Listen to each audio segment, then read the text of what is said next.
اللہ تبارک و تعالیٰ ان ہستیوں کا نام اس طرح ارشاد فرماتے ہیں، فرمایا ان میں سے پہلا گروہ جو انعام یافتہ ہے، جن پہ اللہ کا فضل ہوا، اللہ کا انعام ہوا، فرمایا ان میں سے پہلا گروہ من النبیین انبیاء کا ہے، اور دوسرا فرمایا والصدیقین، دوسرا صدیقین کا ہے، تیسرا فرمایا والشہداء، تیسرا گروہ شہیدوں کا ہے، اور چوتھا فرمایا والصالحین، اور چوتھا گروہ اللہ کے ولیوں کا ہے۔ فرمایا یہ چار اللہ کے انعام یافتہ بندے ہیں، اللہ ان کی غلامی، ان کی صحبت جنت کے اندر اس بندے کو عطا فرمائے گا جو دنیا کے اندر پوری زندگی اللہ اور اس کے رسول کا حکم مانتا رہا۔ اس آیت مقدسہ کا جو شان نزول ہے نا، شان نزول اس آیت مقدسہ کا یہ ہے کہ حضور کے ایک صحابی ہیں جن کا نام حضرت ثوبان رضی اللہ تعالی عنہ ہے۔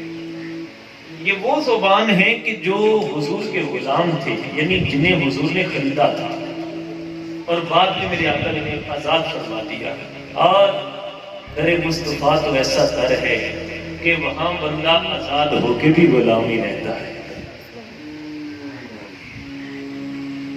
تو حضرت ثوبان رضی اللہ تعالی عنہ ایک دن سرکار دو عالم صلی اللہ تعالی علیہ وآلہ وسلم کی خدمت میں آئے، عرض کی یا رسول اللہ صلی اللہ علیہ وسلم۔ جب حضور کی خدمت میں آئے، سلام عرض کیا، تو حضور نے حضرت ثوبان کا جب چہرہ دیکھا نا، تو چہرے کا رنگ اترا ہوا تھا، جیسے کسی بندے کا بندہ بیمار ہو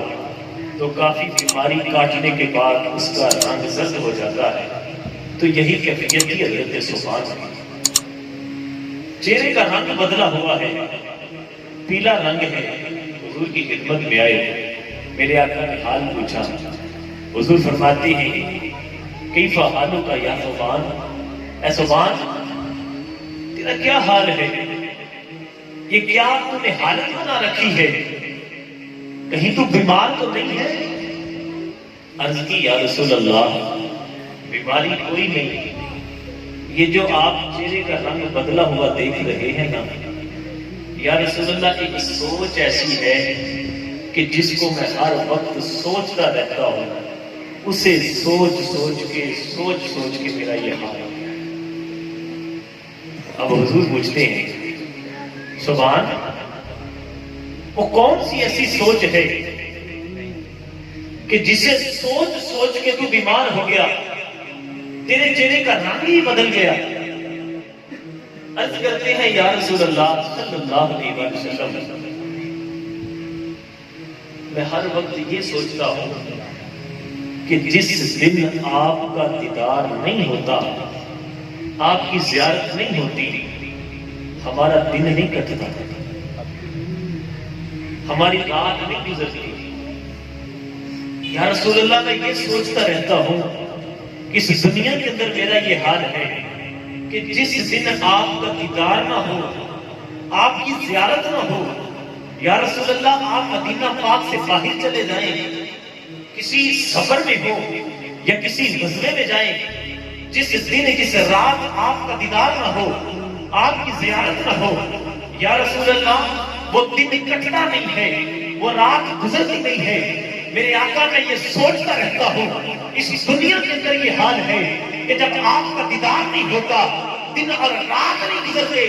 میرے آقا جب جنت میں جائیں گے، آپ ہی امام الانبیاء ہیں، ہم غلام ہیں، آپ کا مقام وہاں علیحدہ ہوگا، ہم علیحدہ ہوں گے، یا رسول اللہ آپ کا مقام اونچا ہوگا، ہم کہیں اور ہوں گے، یا رسول اللہ اس دنیا کے اندر اگر ایک دن آپ کا دیدار نہ ہو، آپ کا جلوہ نظر نہ آئے تو دن اور رات نہیں کٹتے۔ یا رسول اللہ جنت میں کیا بنے گا جہاں برسوں کی جدائی ہوگی؟ جب یہ سوچتا ہوں تو یا رسول اللہ میری آنکھوں سے آنسو نکلتے ہیں، یہی سوچ کے بیمار ہو گیا ہوں۔ میرے آقا خاموش ہیں، اندر سے اللہ کا قرآن نازل ہوتا ہے، محبوب اپنے غلام سے کہیں وَمَن يُطِعِ اللَّهَ وَالرَّسُولَ فَأُولَٰئِكَ مَعَ الَّذِينَ أَنْعَمَ اللَّهُ عَلَيْهِم مِّنَ النَّبِيِّينَ وَالصِّدِّيقِينَ وَالشُّهَدَاءِ وَالصَّالِحِينَ وَحَسُنَ أُولَٰئِكَ رَفِیقًا۔ اپنے غلام سے کہیں پیارے پریشان نہ ہو، جو آپ سے محبت کرتا ہوا